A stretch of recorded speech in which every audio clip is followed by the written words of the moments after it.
nakaraan at naghahanap pa rin kami sa aming mga mahal sa buhay.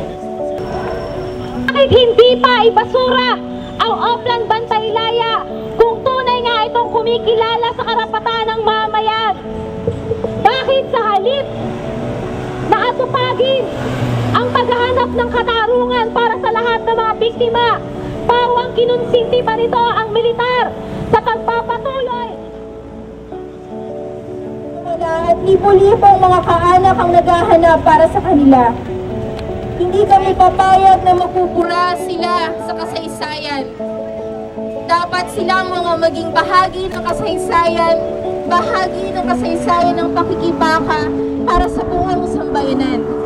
Sila man ay mga masa, sila man ay mga simpleng mga driver, sila man ay simpleng mga tao na walang organisasyon na kinabibilangan, o isang aktivista, isang magsasaka, o isang revolusyonaryo. Sila ay bahagi ng kasaysayan at hindi namin papayag o papayagan na mapupura sila sa kasaysayan ng Pilipinas at sa buong kasaysayan ng nakikibakang mamamayan. Ilitaw ang lahat ng mga nawawala!